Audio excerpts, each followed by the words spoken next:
Hello everyone, welcome to my channel Satya vlogs. ఈరోజు నేను కద్దూకా దాల్చా చేస్తున్నానండి. దానికోసం 2 కప్పులు శనగపప్పు తీసుకొని కాసేపు నానబెట్టుకొని కడుక్కొని పక్కకు పెట్టుకొని కుక్కర్లో పెట్టుకొని ఒక 3 విజిల్స్తో మెత్తగా ఉడకబెట్టుకొని ఉంచుకున్నాను. ఒక పెద్ద సైజు నిమ్మకాయ అంత చింతపండుని తీసుకొని నానబెట్టుకోవాలండి. మన కద్దూకా దాల్చా ఈజీగా అయిపోవడానికి ముందుగా మన ముక్కల్ని సెపరేట్గా ఫ్రై చేసుకోవాలి. కాస్త ఉప్పు, కొద్దిగా ఆయిల్ వేసుకొని ఒక కళాయి స్టవ్ మీద పెట్టుకొని పక్కన ఫ్రై చేసుకోవాలి. మనం దాల్చా చేసుకోవడానికి ఒక గిన్నె పెట్టుకొని తాలింపు కోసం ఎల్లుల్లిపాయలు, తాలింపు గింజలు, ఎండుమిర్చి, కరివేపాకు, కొద్దిగా ఇంగువ వేసుకొని బాగా ఫ్రై చేసుకోవాలి.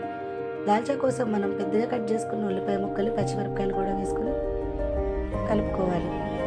కద్దూకా దాల్చా చాలా బాగుంటుందండి. ఈ ఏగిన తాలింపులో మనం బిర్యానీ ఆకు కూడా వేసుకోవాలి.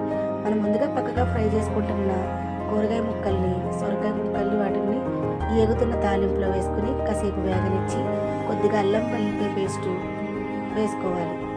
దాంట్లోనే కొద్దిగా పసుపు, కారం వేసుకుని బాగా కలుపుకోవాలి. చాలా ఈజీగా సింపుల్గా అయిపోతుందండి. ముక్కలు పక్కకు ఫ్రై చేసుకుంటే మగ్గుంటాయి కాబట్టి త్వరగా అయిపోతుంది. మనం ముందుగా ఉడకబెట్టుకున్న పప్పును మెత్తగా మెదుపుకొని ఏగుతున్న ఈ ముక్కల్లో వేసుకొని కాసేపు మూత పెట్టుకుని మగ్గించుకోవాలండి. అప్పుడు ఉప్పు, పసుపు, కారం ఈ పప్పు ఫ్లేవర్ ముక్కలు పడుతుంది. ఇలా మగ్గిన పప్పులో కూరగాయ ముక్కలు అన్నింటిలో మనం ముందుగా తీసి పెట్టుకున్న చింతపండు రసాలు వేసుకొని బాగా కలుపుకోవాలి. దీంట్లో మనం సాంబార్ పొడి వేసుకోవాలండి. దాల్చా కదా, బిర్యానీ ఆకు, కొంచెం ధనియాలు కూడా వేసుకోవాలి.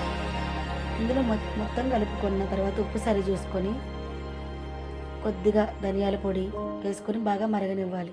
ఇలా మరుగుతున్నప్పుడు కొద్దిగా కొత్తిమీర వేసుకొని మరగనిచ్చుకొని బాగా దగ్గర పడ్డ తర్వాత, అంటే కొద్దిగా చిక్కబడిన తర్వాత స్టవ్ ఆఫ్ చేసుకోవాలి. అంతేనండి, మన కద్దూకా దాల్చా రెడీ అవుతుంది. ఇది వేడివేడి బగారన్నంలో కానీ బిర్యానీలో కానీ చాలా టేస్టీగా ఉంటుంది. ఈ వీడియో కనుక మీకు నచ్చినట్లయితే ప్లీజ్ సబ్స్క్రైబ్ మై ఛానల్.